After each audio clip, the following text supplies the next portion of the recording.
is the Apex Archer belt. It's crafted using bits and pieces of Sideralis' belts, Picution's belts, and Amdadler King's belts. This was made for version 3.1.52 and tested in that version, but as I know, it still works in the current version that is out. First up, I want to let you know that Archer is incredibly strong, and even if you can't hit the broadside of a barn, you will still be able to do this class justice and deal a ton of damage. The early game is weaker, but the majority of classes have that issue, so just remember you will become a lot stronger later game. In this video, I'm not going to cover just one archery build. I want to go over multiple and give you a more well-rounded overview of them. This is the beginning. Always start your archery process by going through the Getting Started, Combat and Gear, and Unlocking Abilities quests. These will walk you through gear, progression, and spellbooks, and also stop you from asking silly questions on my video. The beginning gear you're able to craft is the generic leather archer gear, crafted from chains and leather. The step up from leather archer gear requires Scute, which may be daunting, but I have a trick. If you come across a villager and need Scute, trap the villager in a hole that is 3 blocks long, 2 to 3 blocks tall, and place an archery artisan table in front of them. This villager will sell you Scute when you trade with them a bit and also sell you other gear and weapons.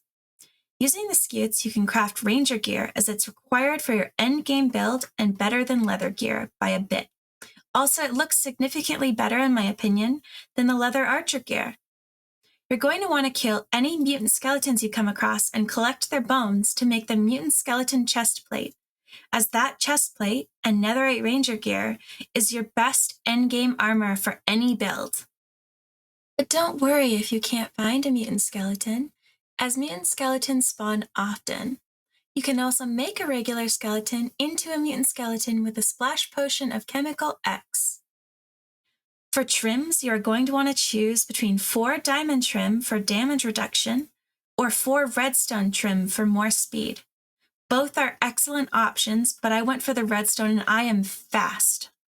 I would recommend you smith your helmet with an Eder ingot and the rest of your armor with Zel necklaces if you're going to be using corruption in your build. Eder is found in the end, and the necklace is from killing the faceless boss. Now we're on to armor enchants. I always recommend max protection and magic protection for any build, and mending if you lack hardening catalysts. Multi-roll, it goes on your helmet only. Acrobat goes on your leggings or chest, but it doesn't stack, so only one or the other. And also use Recycler. It also doesn't stack, so make sure you put it on only one piece of armor. Now, for an archer build, you're going to need arrows and a quiver. The quiver can be found in multiple types of chests from dungeons, or you can kill skeletons and strays to have a chance of getting one, though I believe it's rare. Just keep looking, as you know the most rare thing in the game is the thing you're actively searching for. Quivers are key because they let you carry and quickly switch arrows using a keybind. For arrows, these are overall good and decent for most builds in your quiver. The Arrow of Harming 2, it's your main damage dealer, but do not use them against undead bosses. The Arrow of Healing 2 is perfect for undead enemies or for healing teammates. The Frost-Tipped Arrow slows enemies and is great for crowd control. The Arrow of Tainted Ambrosia disables healing. It's good for Obsidiolith and Captain Cornelia, but I wouldn't use it against any boss that doesn't heal. The Arrow of Chemical X is great against bosses as you cannot mutate them, so it always fails. Chemical X either does damage or mutates. And the Arrow of Wither is great for its dot effects, damage over time. The arrows are craftable using potions, and for certain ones you will need the rare items like Dragon's Breath, but don't worry. You can also create an Alchemist Villager for Dragon's Breath and potions. A Potion of Harming is crafted with a Potion of Healing and a Spider Eye. Then if you toss it back in to a brewing stand with a glowstone dust, you get a Potion of Harming too. Adding a gunpowder into the brewing stand makes it a splash potion, and adding a dragon's breath into that makes it a lingering potion which can be tossed into a crafting table, surrounded by 8 arrows to make an Arrow of Harming, which does instant damage too. You can also get arrows from Master Fletcher. make sure you test out all the arrows in the pack. There are a ton of other arrows, and some of them you may like more than others. Now let's go over how to craft your spellbooks, because every great archer build needs the right tools for the job. Everything starts with the archery manual. This is your base spellbook, and you'll be using it until you upgrade into one of the stronger versions. To craft the archery manual, all you'll need is a book and some lapis. Take those to a spellbinding table to craft it and learn all of the spells. Later on, when you face an annoying magic barrier boss, switch your spellbook from the archery manual to Sight, Might, or Fright for elemental damage to break the barrier. For simplicity, I will call them Fright, short for Mintaka's Fright, Might, short for Alnatak's Might, and Sight, short for Alnalam's Sight. To unlock each of them, Fright requires the Essence of Wrath, which drops after you defeat the ghost of Captain Cornelia and complete her quest in your quest book. Sight comes from defeating Baphomet. Once you kill him and turn in the associated quest, you'll get the item needed to craft Sight. Might is a little trickier. You'll need to defeat both the Fallen Icon and the Frenzied Shade, and then collect the quest reward, which is an essence. That reward will let you craft Might. Once you've got the required essence, just use it with a blank archery manual at the smithing table to create the upgraded book. Now we're going to go over your trinkets. First up, we have the auto-fire hook. This can be super useful for archer builds, but it's not always useful for archer builds. It's crafted with 2 copper ingots, an iron ingot, and a redstone dust. This item automatically releases a charged arrow and is applied to your weapon at an anvil.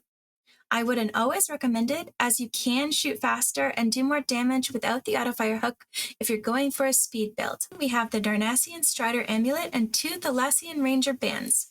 These are found in the end in chests.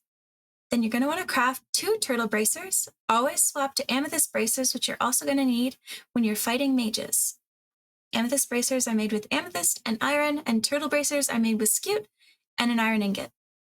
Then you're going to want to craft a Banner of Undying, as it adds to your survivability, and make a Charm of Regen 2 or Charm of Magic Resistance 2 for fighting mages.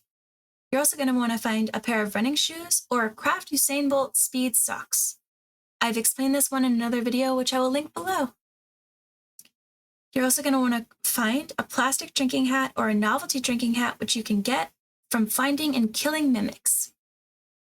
I also recommend you use health flasks for healing and any food with nourishment and comfort buffs to eat, also for healing and saturation.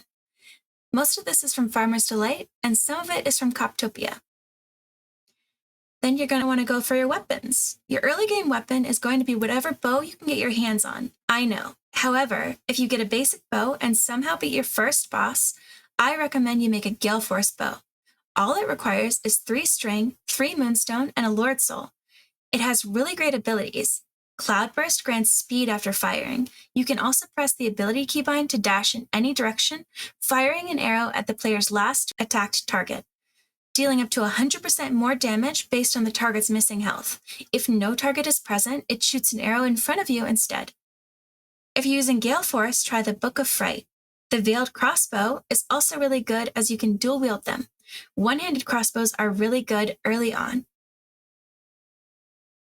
The Kraken Slayer crossbow is also an excellent early to mid-game bow, and Simon's Bowblade Hybrid allows you to press B to change it to a sword when enemies get close. I also really like the Dark Moon Longbow for early to mid-game, but it requires an Essence of Eventide, which is dropped from killing both the Old Champion's Remains and the Frenzied Shade. There are a ton of early game bows from MC Dungeon's weapons, Mind Cells, and Miriam's Souls-like weaponry, so find the ones you enjoy using and go with them until you find something better. Once you get to the end, you're going to want to find an Aurora biome and collect the Aurora crystal shards, as well as craft or collect an Aetherium ingot using Terminite and Netherite in an Endstone smelter. You will want to craft a crystal longbow and a crystal shortbow. These 2 weapons are awesome for damage, and they'll make up your artifact weapon, which is called Orion. All Orion requires to craft is a crystal longbow, a crystal shortbow, and a molten core, which you get from killing the Eye boss. Orion isn't just a bow. This is the bow. It gives you cosmic influence, which means every arrow fired by Orion is infused with cosmic energy, increasing its velocity by 25%, which means faster shots, longer range, and harder hits, which is just more damage overall. Now we're on to enchants for your weapons. You'll need these as soon as you can. Dynamo 1, it gives you mad hops. Jumping creates stacks of dynamo, dealing more damage overall. Power, this is your top priority. It increases the damage your arrows will do. Get the maximum enchant you can. Growing 1, deals extra damage the further away you are from your target. Endless Quiver, this makes your arrows infinite but won't work with the skills from your book, so make sure you carry extra arrows. Bonus Shot 4, fires extra projectiles. Chain Reaction 4, if you hit an enemy with an arrow, it'll send projectiles out from that enemy. Fuse Shot 4, has a chance to cause arrows to explode on contact. Ricochet 4, causes your arrows to bounce from target to target. Talent tree abilities. Obviously, you're starting on the Ranger's path. From there, grab every single +3 range damage node you can. Once you reach the Fate Centauri Heritage node, you choose it because it allows you to become the master of ranged weapons, increasing your draw speed and making your projectiles more lethal at the cost of making your armor less efficient. Finally, you choose the Rapid Fire skill node from the talent tree as it bypasses projectile immunity. Even if the numbers look weaker on a dummy, it does massive damage in real fights. And as a bonus, you can move while using it. The Focus Zone node ability can suck, but it doesn't always. So just choose it, try it out, and you can figure out if it's useful for your build. Also, Corruption can be key to a build. Make sure you use Rapid Fire to stack marksmanship for more damage. Then use Barrage from the Archery manual to trigger Focus Zone for an even more burst potential using Corruption. Now we're on to the Orion skill tree. The Orion skill tree is split into multiple parts. Stars are your active abilities and Nebula are your passive abilities. So we're going to go over Nebula first. Nebula, these are always active and don't require casting. Here are some notable ones. Casper, in my opinion, this is the weakest Nebula. It only buffs the final ability in each of the legendary spellbooks, Sight, Might, or Fright. But those spells have pretty long cooldowns, so the benefit is kind of limited in my opinion. Strength node, arguably the best passive overall, especially across multiple builds. It gives consistent damage boosts and works no matter what book you're running. Horsehead delivers the highest damage output overall, but it's tied to horse mounts, which I personally don't like. If you're like me and you hate horse mounts, this one's a pass. But if mount-based movement becomes more flexible in the future or uses different mounts, this may become super viable. Now we're going to go on to Constellation Pledges, your core identity. You can pledge to one of several star groups to gain powerful effects. These are the more build-defining than the passives. Al-Jabaya, Defensive Pledge. This one focuses on defensive bonuses, but let's be real, the words tanky and archer don't really belong together in this build. To focus on health and armor, you lose all of the utility and DPS, so these builds just don't really work well in my experience, especially solo. Al-Nalam. Al-Nalam's Sight node is one of the best all-around pledges. It works well even with the archery manual endgame. And amazingly with the Sight spellbook. Always take all of the +3% draw speed if you're using Sight, as more draw speed becomes more DPS. Mintaka's Fright node is excellent if your build focuses on freeze control, as it helps lock enemies down, boosts damage on frozen targets, and keeps fights running in your favor. A must pick if you're running Mintaka's Fright. Alnatak's Might mode. It wasn't mentioned properly earlier, but for balance, pick this node if you're all about burst damage and crowd denial. It has great synergy with pin down and burn focused playstyles. Final tips. Match your pledge to your spellbook you choose, so Sight, Might, or Fright. If you're unsure, Al-Nalam's Sight plus Strength Nebula is a safe and powerful combo for most archer builds. This is how to maximize your DPS. First up, combat flow for your archery manual. To get the most out of your archery manual, your rotation should focus on maintaining power shot, which is your first ability. You're going to focus on maintaining its uptime and weaving in your other abilities efficiently. Every arrow applies Hunter's Mark, increasing damage taken by 5%, stacking up to 3 times. You'll want to keep this mark active at all times to maximize your DPS. So your rotation is as follows. First, shoot 3 times to build up 3 stacks of Power Shot, which is your right-click ability. 2, cast Barrage, which is your third key, to unleash a quick stack of arrows. Shoot 3 more times, which is your right-click ability to reapply Hunter's Mark if it runs out. Cast Magic Arrow, which is your 4th key, for a piercing finisher. Repeat the cycle, always timing your shots so the Hunter's Mark never fully runs out. Entangling Roots, which is your 2nd key. You're supposed to use this when you're overwhelmed, as it slows all nearby enemies for 8 seconds, giving you breathing room. It's your emergency crowd control button, so don't forget about it when things get dicey. Your DPS drops if Hunter's Mark falls off, so always keep the timer in mind and use Barrage, which is your 3rd key, to maintain pressure and trigger effects like Focus Zone if you're using Corruption. Save Entangling Roots, which is your 2nd key, for moments when you're outnumbered or need to reposition. It's your Get Out of Jail Free card. And this is the combat flow for Sight. A crowd favorite, this book is perfect for draw speed builds and solo players. If you're building around draw speed, Fast Shot, which is your right-click ability, turns you into a living machine gun. Fast Shot is your primary spell. It's an instant cast that increases your ranged haste with every shot. More haste directly equals faster draw speed, which translates to more damage. So haste equals damage in this effect. This is your spam skill, so fire nonstop to keep stacking speed. Here's your rotation. Begin by dropping Choking Gas, which is your 4th key, in choke points or boss phases to zone and stack dots. It's also great for crowd control. It creates a poison gas cloud on contact. This applies AoE damage and pressure in tight spaces, so cast it first to begin your attack, as it has a longer cast time and a longer cooldown. Spam Fast Shot, which is your right-click ability. To ramp it up, this fuels your damage, it increases haste, and stacks up to 5. Use Trick Shot, which is your 2nd key, to thin out mobs as crowd control, to keep pressure on clusters, or for tagging grouped mobs. Use it when you have it. And finally, hit Disabling Shot, which is your 3rd key, when you're surrounded or you need a breather to heal. It fires an arrow that slows the enemy and jumps you back. This is your panic button, so use it when you're close to death or need space to heal. Think of it as a Get Out of Jail Free card. And this is your combat flow for Might. This spellbook is built for raw power, explosions, and clutch control, but unlike others, it's not about cycling through everything as fast as possible. Timing is everything. Smoldering Arrow is your passive right-click ability. Your basic attacks ignite enemies, dealing burn damage over time. This spell is spammable, reliable, and your main source of consistent DPS for this build. Always use regular shots between abilities to keep the burn ticking. Dual Shot fires 2 arrows instantly with a 0.3 second cast time, much faster than normally firing. Great for burst, stacking effects, or DPS windows.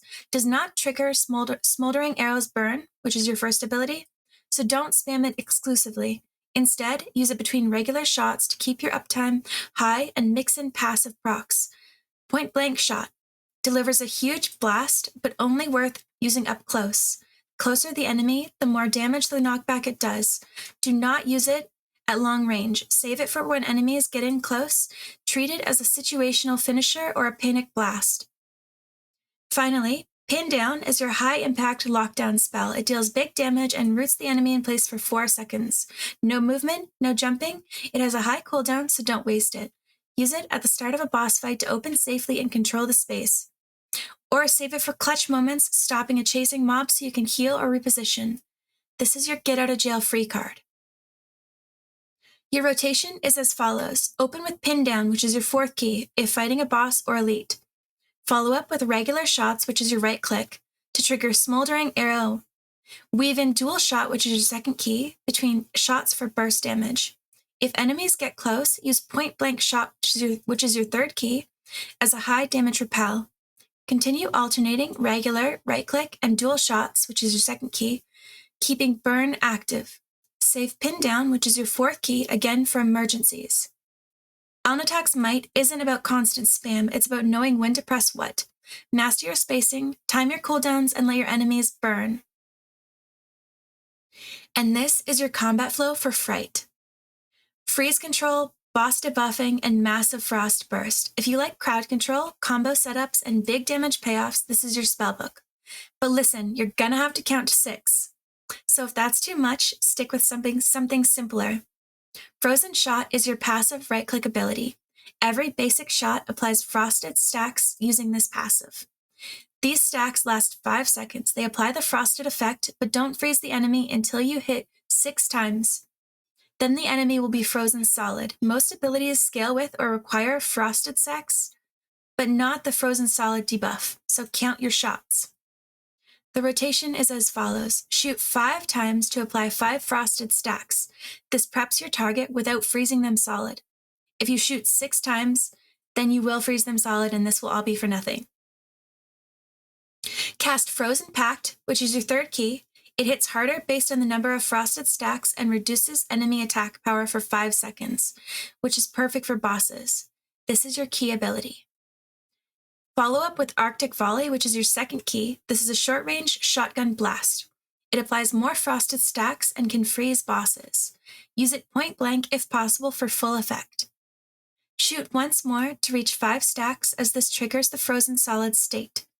Now unleash Crystal Arrow, which is your fourth key, which is your long-range sniper shot. It freezes the target instantly, even if not already frozen, and deals massive physical and frost damage. It also leaves a lingering freeze effect, which is straight out of League of Legends. Remember, do not cast Crystal Arrow too early. Always wait for Frozen Solid or you'll miss the bonus impact. Use Frozen Pact right before the 6th shot to maximize damage and apply the debuff. Arctic Volley can freeze groups and apply stacks fast, but it's short range, so don't waste it from afar. And save Crystal Arrow for when the enemy is frozen solid, or use it to guarantee a freeze from range. Now as notes, abilities from spellbooks ignore Endless Quiver, so keep plenty of arrows in your inventory. Arrow of Tainted Ambrosia doesn't work against most of the campaign bosses as it reduces their healing, and most of them don't heal. Arrow of Harming doesn't work against any undead, it heals them instead. Arrows of Healing, Regeneration, and Poison deal more damage to undead mobs. Velocity directly translates to more damage, so it's worth more to choose more haste than more damage in the Orion skill tree. Get teammates to use Deflect so you don't accidentally kill them. You can also use open pack parties. If you're being an elemental archer, you'll need 1 to 2 pieces of the proper mage ropes. And there you have it. The Apex Archer build in all of its glory, whether you're rapid firing like a living minigun, freezing bosses solid with perfectly timed frost combos, or setting the world on fire with explosive, close-range bursts, this guide will give you everything you need to become a cosmic-level menace with a bow. We covered everything from early game survival, gear progression, and crafting tricks, spellbook choices and rotations, the Orion bow and skill tree, DPS boosting enchants, talents, and trinkets. And finally, we even covered how to count to 6. You're welcome, Fright users! Archery may start out slow, but once you get the tools, the skills, and the rhythm, this class shreds bosses, deletes mobs, and looks cool while doing it. Just don't forget, you are squishy. Stay moving, stay smart, and don't try to tank a mythic Obsidiolith to the face. Now get out of there, craft your Orion, and become the star you were meant to be. If you found this helpful, consider leaving a like, asking questions in the comments, or telling me how many times Fright made you miscount and die. Thanks for watching, and happy hunting!